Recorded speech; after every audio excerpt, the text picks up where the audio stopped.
We're just connecting Instagram. Thanks for your patience. There we go.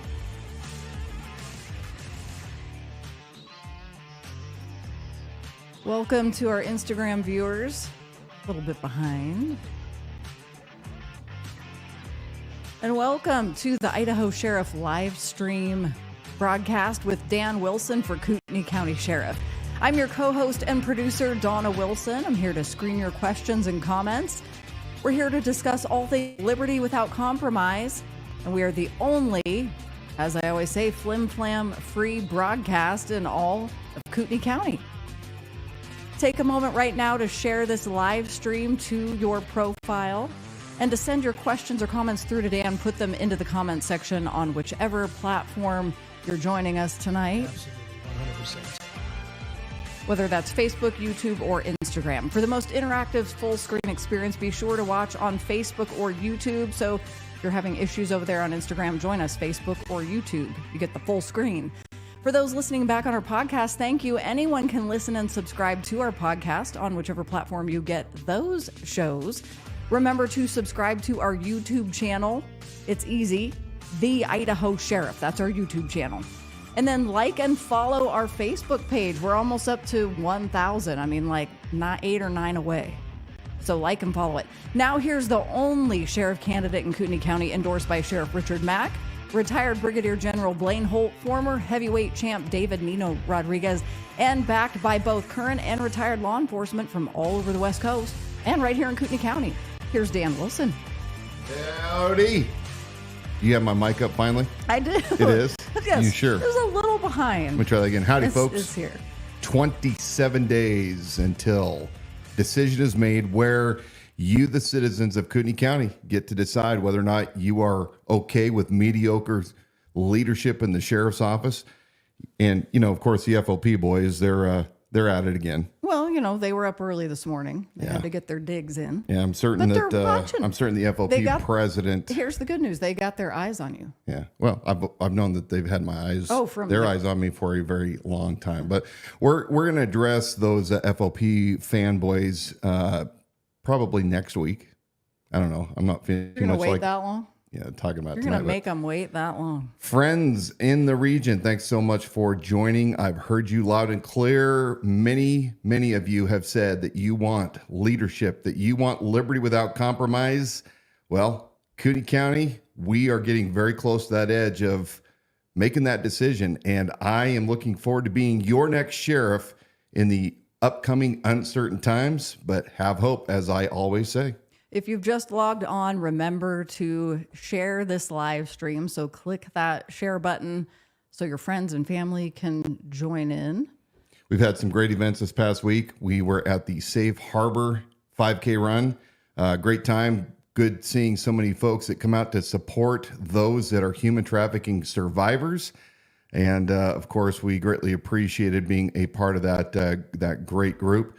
We have a lot of things coming up. And not only do we have back-to-back personal meet and greets, but we have an event coming up this coming, Monday, the 14th. There's going to be a Coeur d'Alene Press interview where all the candidates get to... Is that a video interview? Yeah, it's going to be a video interview. We're not inviting you guys to come to that. It's not a public event. I think it's put on with the Chamber of Commerce. Yeah.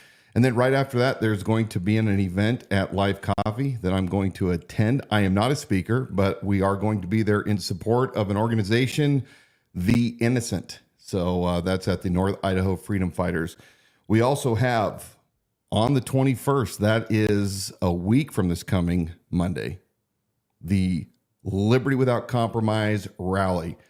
Since Bob Norris chickened out and decided that he didn't want to have a debate, he had 60 days, and in those 60 days, he couldn't garner up enough courage to sit down and have a real debate, where we talk about the ideas back and forth with a moderator that is not, partial to anyone's side, in a venue that is neutral with questions that are predetermined as far as how the questions are asked. But since Bob didn't want to, challenge me to a duel of words, of course, words, we decided that we're going to hold our own rally. And we're going to talk about all of the things that I have been discussing the past year. I say it's a year. It's officially 10 months, but it has been a year. And I'm going to have some special guests. We're going to talk about all the things that are going on right here in Kootenai County. We're going to give you, the people of this great county, the ability to come out, see me firsthand. And any of you that have been whining and belly aching, oh, we just don't know what his positions are, we haven't heard, so on and so forth. Now's your chance. But of course, we know many of them still won't come. No, they won't, because it would bust through the narrative. But that's Monday, October 21st.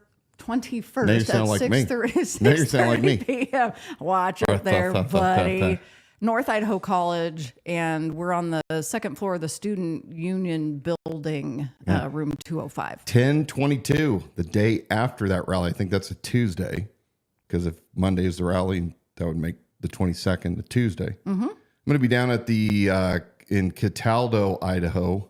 No, let me restate that. Yeah, it's Cataldo, Idaho, Kootenai County. I'm going to be at a town hall there with some other candidates, and we're going to be having a mini town hall. This is the town hall that Bob Norris got his tort claim from. Mm-hmm. The tort claim, where he was allegedly saying some pretty heinous things, and then this is the location he was when that allegedly happened. And then after that took place, of course, he just couldn't leave well enough alone. This lady filed a $500,000 tort claim against the county and Bob Norris. And a week later, he's issuing a bounty on the Kootenai County Sheriff's Office official letterhead, a bounty for anybody that could find evidence, video evidence, that was contrary to what this lady was saying in her tort claim. He would pay $10,000 of his own money. And I'm curious if there's other laws that were broken when he did that. I guess I'll wait for the attorneys to settle that one out. You're but just gonna have to see. Yeah. Remember, you can vote for me on November 5th, regardless of what 100%. Let me try that again. You can vote for me, Dan Wilson, regardless of what your party affiliation is in the general election. People were confused. The primary was closed to those candidates that you are signed up as whatever party affiliation. For me, I'm unaffiliated, so I just got unaffiliated independent candidates myself during that primary. But otherwise, you can vote for anybody and everybody. You can cross party lines. And I hope that people in Kootenai County, whether you are on the proverbial left or right, whether you're a Democrat, Republican, Libertarian, Constitutionalist, or you're plain like me, fed up with the political system, things like the KCRCC and some of those groups that have lost their way, the sheriff should be an independent position anyway, and I will provide equal protection under the law for everyone. I won't be auctioning off the county resources for Republican fundraisers like Bob Norris has done continually year after year, and in violation of law. I'm not certain why he still hasn't gotten in trouble for this, but I won't be doing that for Democrats. I won't be doing it for Republicans. I will be protecting everybody's rights as found in the Bill of Rights, and I won't go in your home and pull a book that I don't agree with and grandstand on it. So you can vote for me. Go to the idahosheriff.com for details where we're going to be coming up. Links to articles that I've been talking about, the deficiencies in the Kootenai County Sheriff's Office leadership for many, many months, and a robust YouTube. Would you call it a page? What do you call YouTube? It's a channel. You have your own channel. Wow. And there's a great interview there that you did earlier in the week or end of last week with the Real North Idaho. Yeah. That is also on the media section of our website, theidahosheriff.com. But that goes a lot further into some of those questions that people have. And the host there did a really good job of pulling that information, yes, having that conversation with you, and a little bit more about why a sheriff should be independent and not party aligned, why that really is best for the people. So more on that there if you want to hear it. Thanks to all my supporters who have been tirelessly working for the past several weeks. You know who you are. You've been waving signs religiously. You've been putting up the 6x6 banners. We've been getting reports of spottings of these banners all over the county. And we have right now in our possession 200 yard signs that will begin to be distributed tomorrow. If you want one, let us know. We also have them at the Survival Enterprise in Government Way in Hayden, at the Patriot Hangout in Coeur d'Alene across from Costco, Westwood Guns in Rathdrum. If you want to be part of the sign planting team, let us know. Now, we are still getting our signs mysteriously disappeared. Kind of like taken. Yeah. Just gone. Vanished. Yeah, if you put one on private property, put a camera on it if you have one, because they're disappearing, and we don't have endless funds to keep replenishing every time. Yeah, we're the grassroots guys. Disappears from a spot. So having said that, I do want to put this in here at this point in the program. You can donate securely on the website, theidahosheriff.com. There's a donate button there. It does not matter what amount. It is used directly. There's no monkey business in the middle. There's a lot that we have people who are equipped professionally to do. And so those funds go directly. We're able to funnel a lot of those directly toward printed materials, more signs, getting more signs in the ground around town. It goes straight to it. So we do need those donations. Like Dan was saying, this has been grassroots. We don't have a political action committee that's coming in and taking like out the full, FOP 43? taking out full page ads in local papers. Did you know, here's an interesting fact. Yeah. The FOP, their PAC, Political Action Committee, FOPPIC, has been funded largely by big donors. One of those big donors is Traffic-Corps, the traffic signaling company. And did you know that the rumor is that Bob Norris can't even keep his own son working at the Kootenai County Sheriff's Office, that his son quit and went to work for Traffic-Corps. Now, isn't that interesting? Yeah, that is. So, Bob, I don't understand. You can't even keep your own kid working there. That's saying something. Now, I'd like to have you pull up, if possible.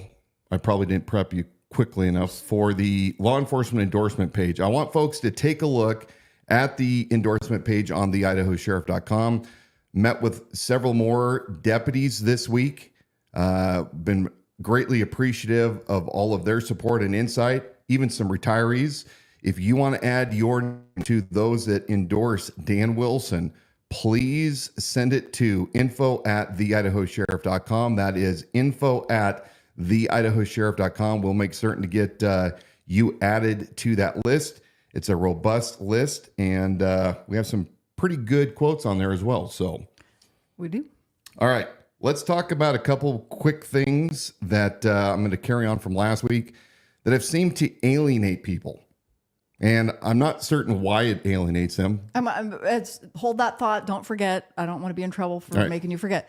If you have a question or comment, put it into the comment section on whichever platform you're watching. I'm going to field those, and I'll make sure to get those to Dan. So even though we're going off on our conversation, we are still filtering through that, and we'll get that over to Dan. So last week, I touched on the fact that a previous video that I had made stating two things made people very upset. The first one was regarding my belief that more than 2 terms, 8 years, is too long for a politician. And so I made a commitment that I will not break, whereby once I am elected, I will only serve 2 terms. Now, of course, I have to get reelected, so I'm kind of being presumptuous. But I believe that after 2 terms, you're more likely, doesn't matter, human nature is what it is. Our founders even discuss this. Human nature cannot handle being in certain positions for a long, extended period of time. You've had a couple of things in blowback to making that what I believe is a very bold commitment. Mm-hmm. And one is, well, you must be a pretty weak, a pretty weak of the moral character and of weak mind, says the keyboard that you warrior. Can't handle more than 8 years. And you're saying that you would be corrupted. So are there people that need further explanation? No, this is the keyboard warriors. We know one of them that's very famous and happens to be related to an FOP member. So weird. Lesson. the depravity of man is, without question. Eventually, given enough power, you will become compromised. Now, maybe there are a few that don't do that, but my belief, I just already drew the line and it said, I commit to the people, I would only serve 2 terms. So whatever blowback that is, that's on those people that can't comprehend somebody saying, I will serve with integrity, and then pop smoke and go. Now, the second part that really irritated them, probably because, well, people love money, is I committed to not taking a full salary. Now, currently, the Kootenai County Sheriff's salary before benefits is about $160,000. And I said that I would go to the county commissioners and petition them to take my salary and reduce it to $99,000 per year, with the remainder of that salary being rolled back into the Kootenai County Sheriff's Office Volunteer Service Division that I'm going to completely revamp. And that made a lot of people upset. If you think 60,000 times 4 years, well, that's a big chunk of change. And I had some disingenuous deputies, because you know who you are. You're the friends of Bob's that tried to send me an email claiming you just want the facts, but you forget that I've got my deputies on the inside and I know your number. And, statements like, well, you can't fund an entire division for $60,000. Well, genius, did you actually pass high school or just police academy? I mean, give me a break. I mean, the amateurish behavior out of some of these deputies blows my mind. We need an attitude readjustment. So, yeah, I'm going to give my salary, a big portion of it, right back to the very services that, to me, I'm passionate about. Take that criticism to all the way to the end, though, for anybody who has remaining questions on it. The $60,000 a year isn't going to fund an entire volunteer unit or team. Not at all. So, I mean, explain it for those in the back. Mm-hmm. It's putting a dent, and it's putting literally my money where my mouth is. Where I believe so passionately about things that I believe are a net benefit to the citizens of this county through the Volunteer Services Division, that I'm willing to give tremendous amount of myself to fund something, to assist funding something that I believe in. And for those of you haters out there, I'm sorry that you're haters. I know you have to look yourself every day in the mirror and face yourself, but it's not going to change my resolve to do the right thing, which is to secure this county at all costs for the good citizens of this community, and the deputies with the right leadership can be realigned. So that's the 2 things that I wanted to bring up again, because there's been so much hate the past week. Well, they're ramping it up, but we're ready for it. One of the things you've been talking about from the onset of this campaign is your vision to get this county prepared for what might be on the horizon. Yeah. It's not to put fear into people. And one of the things I've heard you speak about is we have safety, things set for our safety in life that we prepare for, we hope we never have to use. Right. Or you put on a seatbelt when you drive a car. That's not a fear tactic. It's something that you hope never comes into play when you're driving your vehicle, that you won't necessarily need it, but it's a precaution that we take. Yes. We buy insurance, yeah. You have been saying this from day one. We now have had nationwide disasters that from Kootenai County, we're sitting here looking on into some of these other states and counties and how they've been affected, whether or not they've been prepared. The sitting sheriff, how they're handling those situations and the statements they're making to the public, their citizens, the media. We're getting to see in real time, is the government coming in to help? Is the state prepared to help in those crisis help in those specific counties? Or who is it that really has been the most help and the most aid within those counties when disasters strike? So I know that there's a couple of things here you wanted to look at. One is a statement that is, this is what I have been saying, and part of what I'm passionate about in my message, and what you promised to do when you take office. Yeah. Let's go ahead and roll these videos. I think we'll do the first one from a video that I cut on September 24th, I believe. Globally, nationally, locally. Hi, I'm Dan Wilson, Kootenai County Sheriff candidate, and I have a plan. My transition team and I are ready to take the plans that I've been working on for the past 10 months and to implement those plans and policies immediately upon becoming the 14th Sheriff of Kootenai County. I do believe that human trafficking is taking place. I do believe that illegal invasion is right here. I do believe that fentanyl is a crisis and that we're facing dangers all around us, but have hope, because with the right leadership in the office of sheriff, we can secure this county better than anybody can. We're not waiting for the federal government to come. We're not waiting for the state government to come. It starts right here, right in Kootenai County, and you are also part of that solution. I will be implementing my Citizens Posse quickly.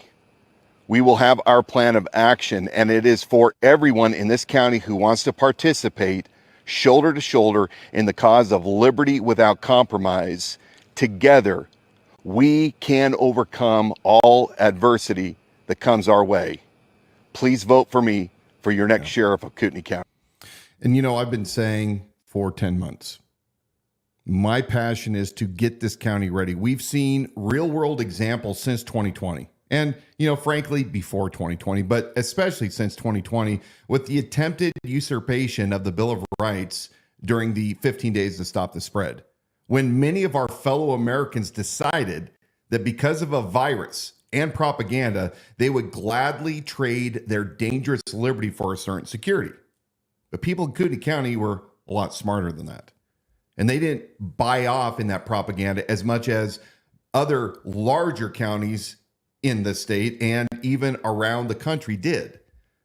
And we saw what has taken place with recent disasters. You look at the fires in Hawaii. Look at the devastation. And the recovery efforts were going fine as long as the locals were taking care of it. But the minute that the federal government got involved, it all went to hell. And it has never been the same since.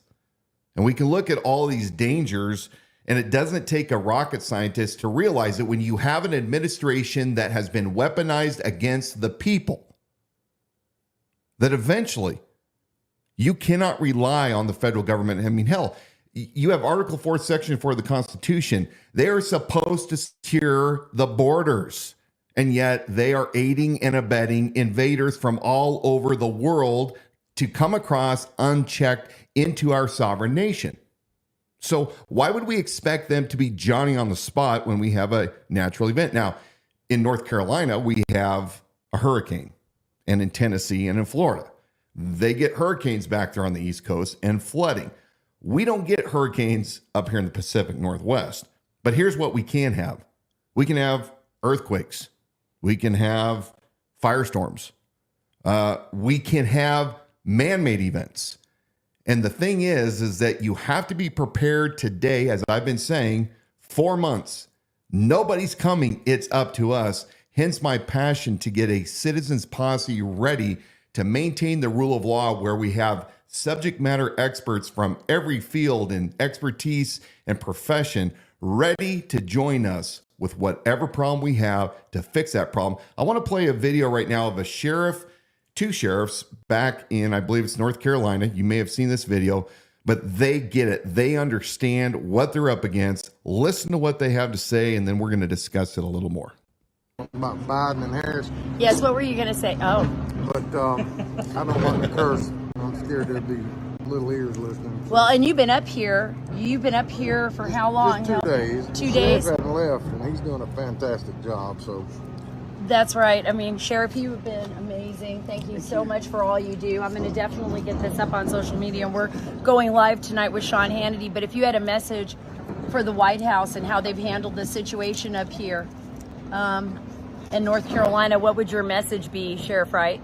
If you're going to do the things you've been talking about doing, we just assume you stay out of the way and let the good men and women around the mountain area and the foothills take care of our own, because you're nothing more than a boat anchor. No help. FEMA hasn't been helpful. Wait a minute. That lady that's running for president talks about the $750.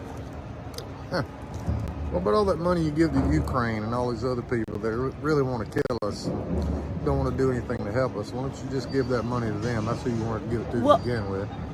And a lot of people have been turned down for the $750. Almost everybody I've spoken to hasn't received any of the funding, and they've been turned down for personal items.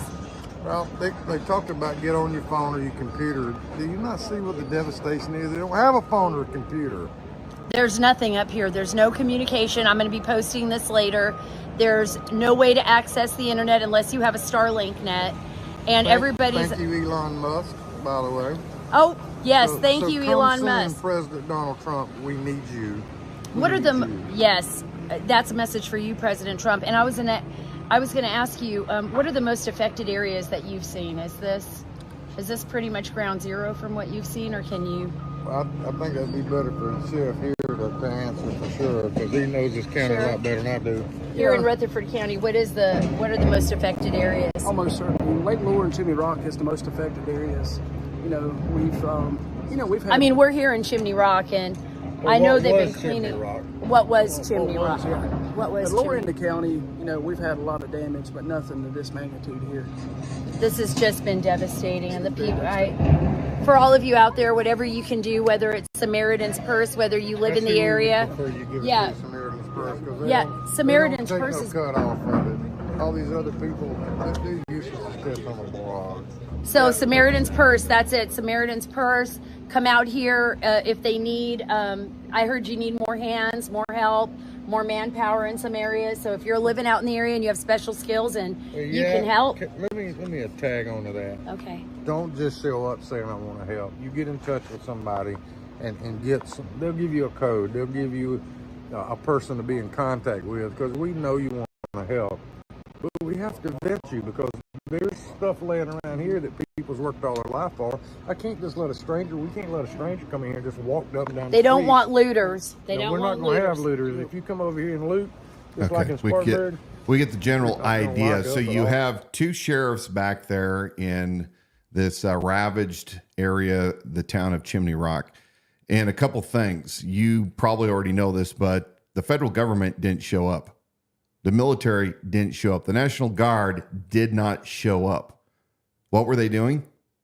When they did finally show up, they were obstructing. As that sheriff said, they were getting in the way of the locals who know how to do things best. And all the money that should have been there, we know that the Biden administration took close to $1 billion from FEMA and they funneled it into helping immigrants, or as I call them, invaders, into this country to fund them. You know, those $5,000 debit cards, those $10,000, in some cases $15,000.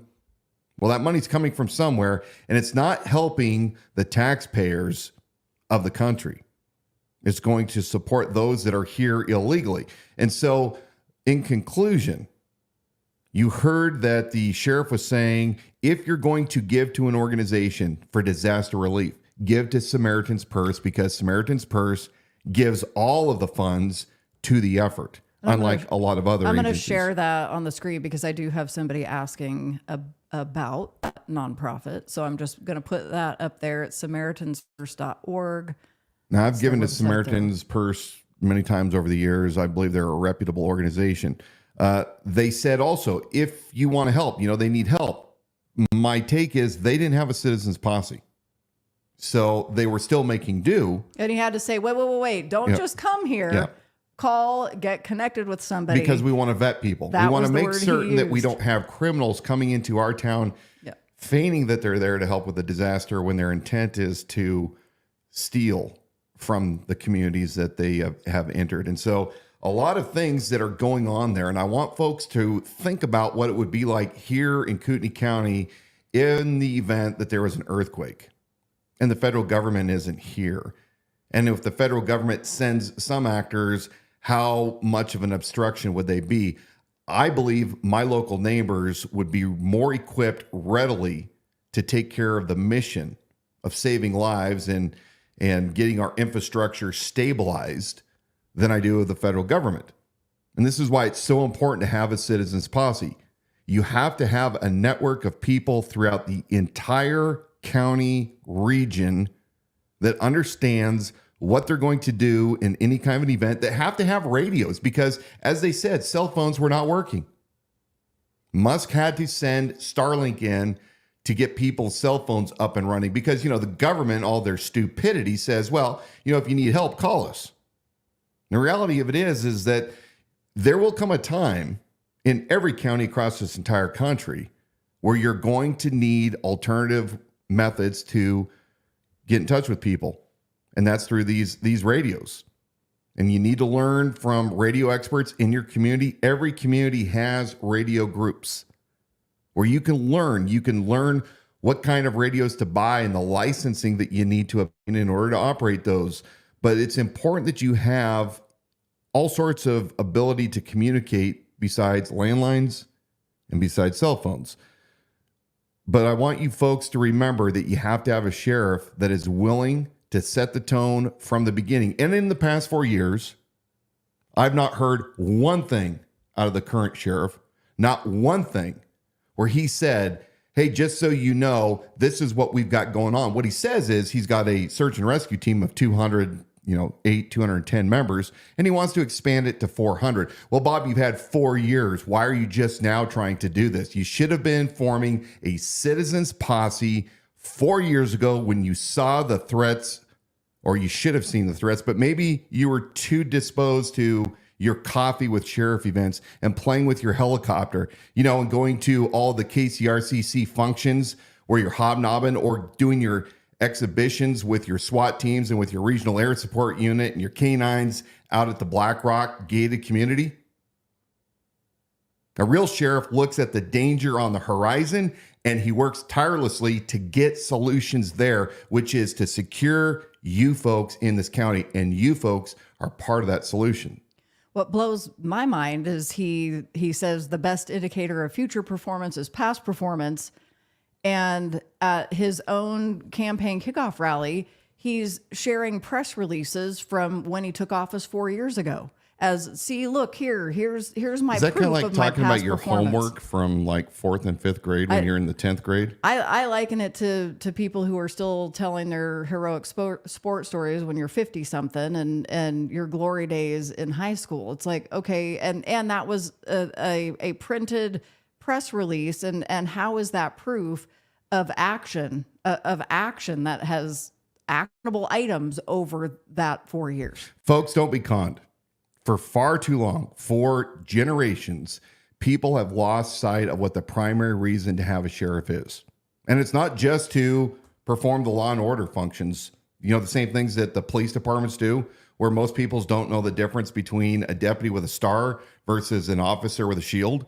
Actually, I think you are just making a good point because people don't understand. And so there is the legitimate perspective of, hey, Norris has been in office for 4 years. Nothing bad has happened yet. But that for them, that's the end of the statement. Mm-hmm. Nothing bad has happened. If it's not broken, don't fix it. Yeah.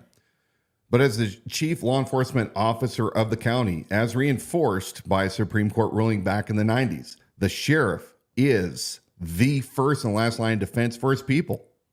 And the sheriff can't just be lagged down by the day-to-day operations of the organization, which exists in order to protect people's rights to life, liberty, and property. Lock up those that are trying to violate your rights when they're obstructing you from your ability to hang on to your possessions, when they steal things, when they harm you. But the sheriff also has to have a clear understanding, a wide range understanding, a 360-degree view of every kind of threat on the horizon. And Bob Norris just doesn't have it. And he was a professional government worker for 30 years. He doesn't have the experience that somebody like me has that has spent 25 years, which, 30 and 25, we're pretty dang close as far as our time spent out in our professions. But I understand what it's like to have to actually operate a functioning, profitable organization where not only do I depend on it, but every employee and subcontractor and vendor that continually works for me depends on my ability to lead a well-oiled organization. And I understand that. And I understand what it's like to project down the road in the future in order to stay relevant and to stay profitable. I've created jobs out of thin air. I have managed large budgets. I've negotiated complex contracts. I've surrounded myself with subject matter experts, and I will do this as my current transition team is ready on day one to start implementing my policies, which we've been working on tirelessly for many, many months. And my undersheriff is somebody who is very well loved in local law enforcement. He's been around for a long time. I'm very excited to bring him out when the time is right, but we have many solutions to include fixing the 911 operator situation where we can't keep 911 operators because of the toxic environment. I'm slightly getting off topic, but I'm gonna roll it back because it's 911 related. You have to rely on the fact that when you pick up the phone and dial 911, that you're going to get that call answered and that the appropriate services will start rolling your way, whether that's law enforcement, whether that's medic, whatever. But the toxic environment right now inside the sheriff's office is such, despite what the FOP boys say, because we know I've talked with folks that are working 911. They've told me what's going on. When you have to spend $260,000 to provide retention bonuses just to keep those current staffers in place, that's a problem. But I digress. Coming back to the role of the sheriff, I absolutely have a vision because I've been worried about this for 4 years, and especially the last 2 years when I saw Bob Norris not leading the county and saying, look, we hope nothing ever happens, but let's start preparing now. I don't think he even understands what that's like because he's always been a government worker where the government has policies that's written by people above you, and those policies are put into place and you have to adopt them, and there's checklists on how to do your job. It's not really rocket science. And so he doesn't understand the holistic approach, since that's a buzzword these days, on what it's like to prepare an organization, and in this case, an entire county, to make certain everybody is secure, the maintaining of the rule of law. As that sheriff was stating earlier, they have to maintain the rule of law. They can't just let anybody come in there because they don't know who's going to loot, who's going to steal. These are things that we need to be talking about right now, not a day after the event takes place. And that is one of the major reasons that I decided to run for sheriff. I saw the usurpation of the Bill of Rights during 2020. I saw the border being wide open with thousands and millions of immigrants, invaders, as I call them, coming across our border. We saw the lack of equal protection under the law, 2 tiers of justice, where you can burn cities down with no repercussions. But if you dare go to the Capitol and address your government, you are stripped of your due process. And so all of these things combined with the uncertainty of world wars that could definitely bleed it over into here, I've just been compelled to get this county ready because I care about people and I love this county. This is the greatest county in the greatest state in the greatest country, and it's worth fighting for. And so many of you that I meet day after day after day say the same thing. You know this place is special. And it doesn't matter whether or not you are a conservative or whether or not your ideation is one of the left or liberal. We're all Kootenai County citizens. We all bleed the same red blood. We all hurt the same. I don't want to see anybody's child hurt. I don't want to see anybody's loved ones or the vulnerable left to die because we can't get them saved in the proper amount of time. Now, speaking of the vulnerable, another thing that I am so passionate about, as I've been talking for months, is that topic of human trafficking, which the current sheriff continually states over and over again that he sees no evidence of human trafficking taking place right here in Kootenai County. Well, I have made great acquaintances from organizations that are working tirelessly to save the innocence of those that are in our midst. And one of these organizations the Innocent is what it's called, is run by a new friend of mine, Nate Lewis. And Nate Lewis joined me today for a conversation about his organization and kind of what he's doing. We're going to listen to a snippet of it. And then tonight, by the time this broadcast is completed, it will be live on our YouTube page, our YouTube channel, The Idaho Sheriff. I want you to watch the full 30-minute interview there. You're going to learn a lot of things about child trafficking right here in Kootenai County and what is being done by those that are partnering with law enforcement who, unfortunately, our current sheriff's department doesn't seem to think there's an issue, but there are other local law enforcement agencies that do. Let's go ahead and watch a little bit of this interview with Nate Lewis. There's like, hey, there's something happening here. We should probably do something and look more into this. And in training and certain things, looking and practicing and getting reps in of doing this type of work, there's constantly people that my officer that works locally is communicating with locally that are engaging with who they know for sure, they believe from actual evidence is 12 years old. We had a case, and I can't give too many details, and we passed on because some of them are coming from Washington, but it doesn't matter. 25-minute drive, your children can still be at risk. Right. I'm telling you, you have to look at all the places.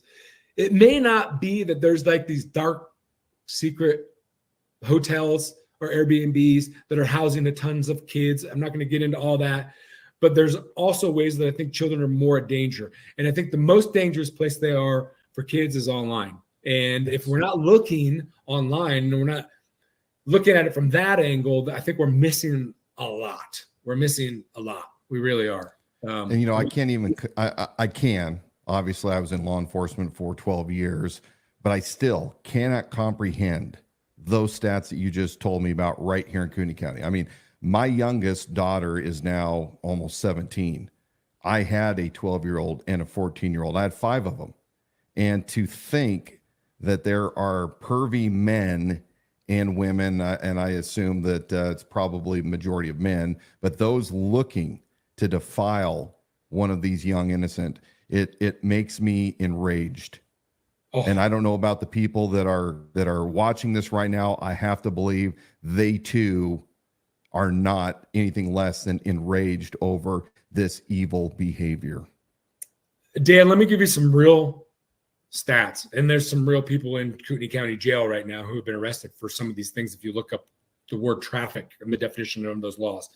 But let me tell you some ones that we have been a part of in a small town in Washington. And this is, the news has reported this stuff, so it's all out there as well, but the cases are still pending, so not too many details can be provided. But this town, a small town, had never done any of these proactive investigations. They reacted to if there was a rape of a child. So the rape already took place. So we went in with the team who are active duty. We provided the training and some equipment to this department, and they went in and started doing these investigations. Now, one of them took about 6 to 7 minutes in a conversation to have the elements of an arrest. And then that person showed up to the school to believing they were going to meet up with a minor to have sex in a car and got arrested. That person who showed up to meet, I believe it was a 12 or 11-year-old, had a 9 and 11-year-old living inside the residence. Obviously, more steps have to be taken. I'm not going to get into details of this. Another 41-year-old male, this is all, there's news articles about this stuff. 41-year-old male showed up to have sex with an 11-year-old and had an 11-year-old and a 9-year-old stepchild that would continually, almost stepchild, they were about to get married, off and on spending time in the home as well. This is why we do what we do. There's so much, Dan, that is more than I can do on this thing. But when we're talking about focusing on the protection of children's innocence from child sex trafficking, exploitation, and sexual assault, and identifying patterns and behaviors online of what people are doing and watching them go from a digital addiction to a physical addiction, and how do we intervene before they go from this addiction that's online to a physical addiction, and understanding and getting into these forums that are available to the public that most people don't even know about, that are specific forums where you can communicate and share groups in this interweb of people that are out there that are addicted. And the scariest part is there's professional predators. Yeah. There's sloppy ones who are just getting into this and they're like, oh yeah, they don't try to hide their identity. And then there's really professional ones who are really good at this. And that's where the training has to come in, to go after, first start with the low hanging fruit and then just graduate and keep going. But this summer, my team members, wasn't working directly with us. I was there and we supported in ways that we could, but there was a large operation. And here's a crazy stat, Dan. This group, and I'm not going to give away too much information, who has been doing these type of investigations for, I think it's 5 years, have arrested over 330 predators in these operations. They arrested 12 within 54 hours. That's sleep time included in there too, in this small town. And ended up becoming 13, but in that window was 12. And set a record for a one-day number of arrests. And most of those on their phone had pictures of them and their own child as their screensaver. Some of them did, or their family. I'm not even to the crazy part yet. And all these 330 arrests that were made, about 3% of them were registered sex offenders. Okay? So that means that 97% of them were not known to be sex offenders. Caught yet, yeah. Anyone who's watching, go to familywatchdog.us and put your address in, and then search for all the registered sex offenders living around you. And you can see their profile, what their charges were, all that stuff. Zoom out, scope around your area, go into Spokane, go all the way up. That represents potentially about 3% of the offenders that haven't been caught, arrested, convicted, found guilty, and then registered as a sex offender. Okay. Yeah. It's going to blow your mind. And here's the other thing. You think that, it's happening right here and this right here, but these offenders travel. So they could come from Kalispell, Montana, or Missoula, or Portland. They could come from all over to meet children. So there's a lot. We're in a really cool place, I think, in time where it's being talked about. The people want something to be done about it. And we're in a place where there's a lot that we can offer law enforcement that want to get into this at whatever level they're at. Doesn't matter. We're not here to judge anyone. We're here to help them. We're here to help law enforcement. That's all really what we're doing. We're giving an avenue for the people to make an impact, hopefully locally. You can hear that full interview where Nate and I talk for about 30 minutes at the YouTube page, The Idaho Sheriff. What you're going to hear is you're going to hear about stats from right here in Kootenai County. And we know that currently the sheriff has stated there's no evidence. But listen to what Nate has to say. And then more information will be coming out in the next few days regarding more things that are being done to root this out of our community. But Nate will talk to you in this interview about understanding what the definition of human trafficking is according to Idaho state law. And so I urge you to read that so that you can understand everything that encompasses. And also you can go to theinnocent.org to learn more about Nate and his team and what they're doing as a service to our communities to assist law enforcement in helping to eradicate this vile evilness out of our own community. So Nate, thank you again for your time today. And I hope you will listen to this interview and spread the message throughout all of Kootenai County and join us together because this really is a community effort. And like Dan said, that full interview video will premiere tonight on the Idaho Sheriff YouTube channel at 8:15 p.m. And then once that has premiered, we'll share it to the Facebook page so you guys can watch the full episode. Yeah. So last week we talked about Bob Norris's kind of off the cuff press release warning people about him taking initiative during uncertain times. I think you read that. I think on last. If we go to slide number 4, we can revisit this real quick. But basically, this dropped a few hours before we went live last week.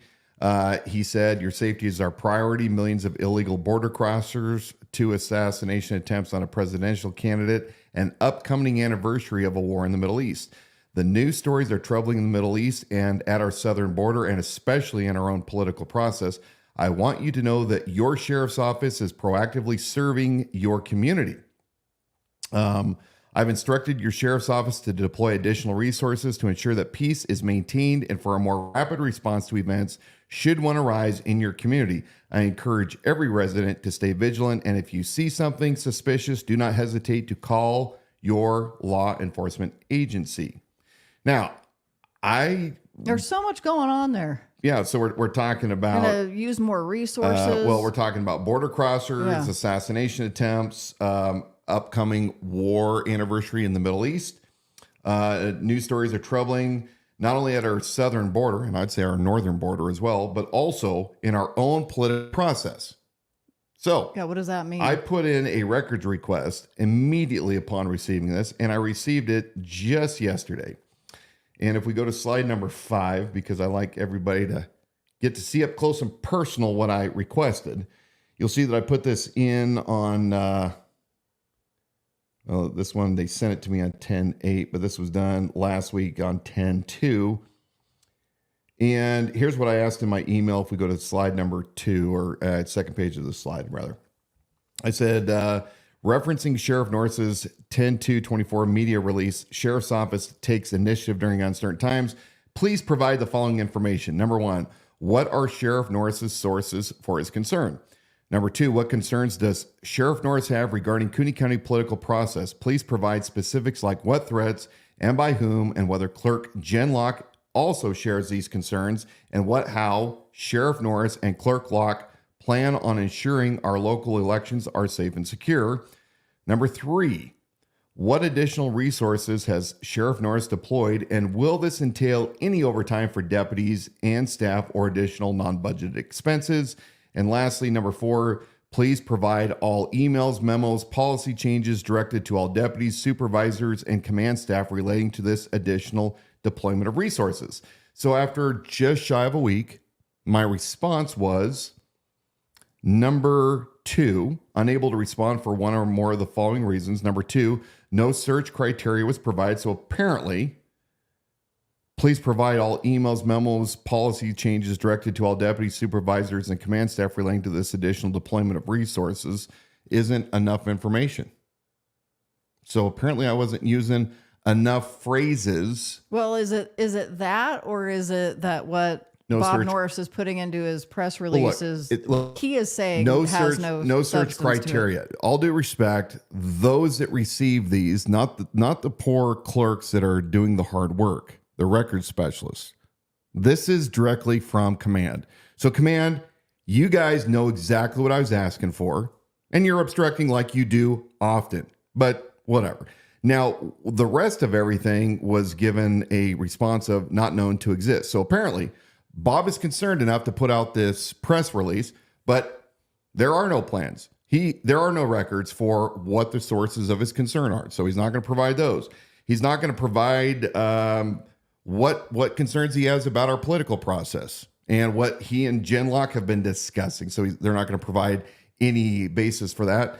And he's definitely not going to provide anything about the additional resources that he's going to deploy, and will this entail any overtime for deputies? Look, I've been saying this as I have for many, many months now. This is just one more rung on the ladder of Bob's reactions to what I've been putting out, because he knows that he's continually behind the curve and he has to sound important.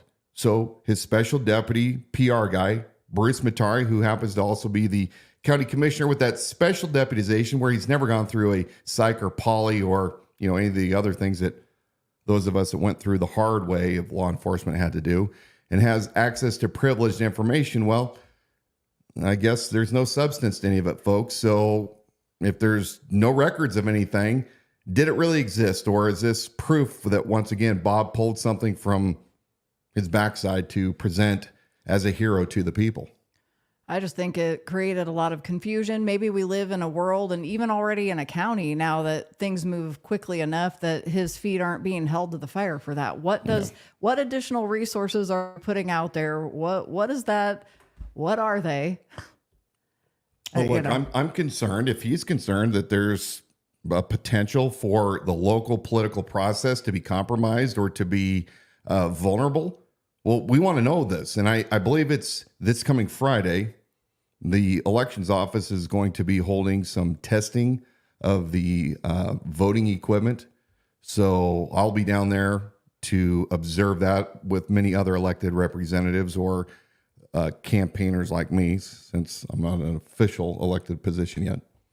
But I'm concerned. I think many people across this country are concerned whether or not our elections are safe.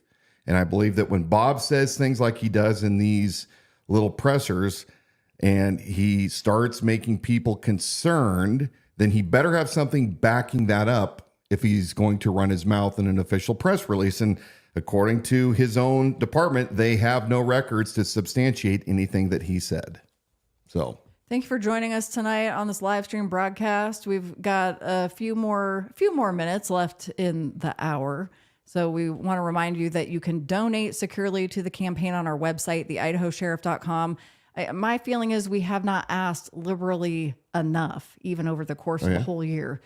And so any amount helps. If it's $25, $50, $100, help us get to the home stretch here. And we sure appreciate the donations. So many of the people that have rallied around us to this point. And like Dan said earlier, those who were even out waving signs tonight.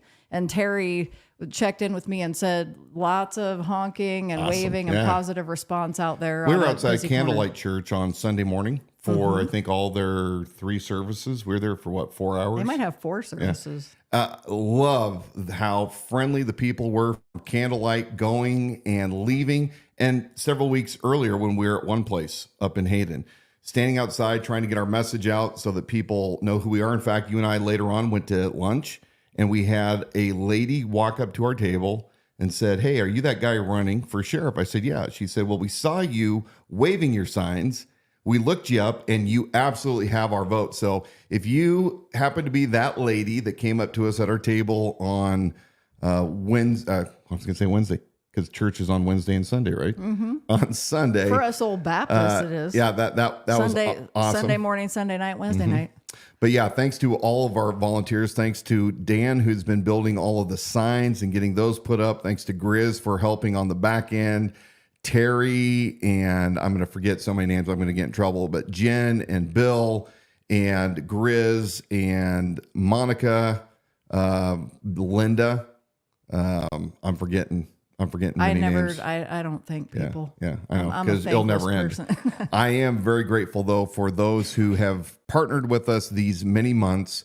We are almost there, 27 days. I am so excited. We have a few short weeks to continue to get the message out of liberty without compromise. Your choice. Do you want somebody that's a career cop that only looks at things from a cop perspective where every problem is cop related? Or do you want somebody that thinks outside of the box, that does understand the law enforcement side? Because I did it for 12 years, volunteered thousands of hours, my cost. Do you want somebody like me? Or do you want some fuddy-duddy that also happens to be on a $187,000 a year disability from Los Angeles County Sheriff's Office? I mean, the choice is yours. Go to theidahosheriff.com. Check me out. You can find many of my topics. You can find my bio, the KCRCC comparison survey. We haven't talked about that in a while, but look at the answers that Bob Norris gave to the KCRCC vetting committee versus mine. I would argue and say that Bob doesn't really understand too much about limited government or the role of government or even what the constitutional republic is all about. But I digress. Listen, we are facing some very, very uncertain times, and especially in the next few weeks. We have natural events. We have fellow Americans that are suffering, and that includes little children and the vulnerable and the elderly. But I want you guys to remember that despite all of this, that if you're an American, you did not descend from fearful men. You descended from men who understood the times, they acted accordingly, and they pledged their lives, their fortunes, and their sacred honor. That has been passed down from generation to generation. And now here it is on our own doorstep. It's time for us as Americans to rise together to build off the foundation that our framers gave to us so that we can maintain the rule of law for everyone, equal protection under the law. So I want you to never lose hope. Stay strong and courageous. May God bless you all. May God bless Kootenai County, and may God bless the United States of America. Remember to join us at our Liberty Without Compromise rally. That's coming up Monday, October 21st, 6:30 p.m. That's going to be at North Idaho College. Nice, convenient location, a really nice spot. Hope to see you there. You can RSVP to that event on Facebook, and then you can share that to your profile so that your friends and family can join us as well. You can still get these Liberty Without Compromise t-shirts, hoodies, hats. I think there's mugs, all the gear there on our website at theidahosheriff.com. Anything else I missed? Brooke, Ron, still trying to remember everybody that was out there. Yeah. That I feel bad. Feels like Romper Room. Oh, Jim. Have you seen Jim's truck? Oh, we got a message this morning from a lady that says, I see this truck every morning on my way into work, I think it is, and it helps her start her day with a smile. That's Jim's truck. Jim has buy-in. Jim, thank you so much for your support. It means so much, especially knowing your story, brother. Everybody else, stay aware of everything that's going on. Make certain you're prepared. Look for radios and alternative means of communication. Pack a bunch of food in your house. Be ready. Water, soap, medical supplies. Be ready for anything. Hope you don't ever use it. I think now it's time to go and smoke a cigar, drink a little whiskey. Just about. And let's end this thing. Thank you for joining us tonight on the Idaho Sheriff live stream broadcast with Dan Wilson for Kootenai County Sheriff. We're here every Wednesday night at 7 p.m. And the best place to watch archive broadcasts is on our YouTube channel, The Idaho Sheriff. Go to YouTube to listen and subscribe. For the Idaho Sheriff podcast, listen and subscribe wherever you get those shows. And podcast listeners, watch live every Wednesday night at 7 p.m. It's fun. Learn more about Dan Wilson, his platform, policies, viewpoints, and endorsements at theidahosheriff.com.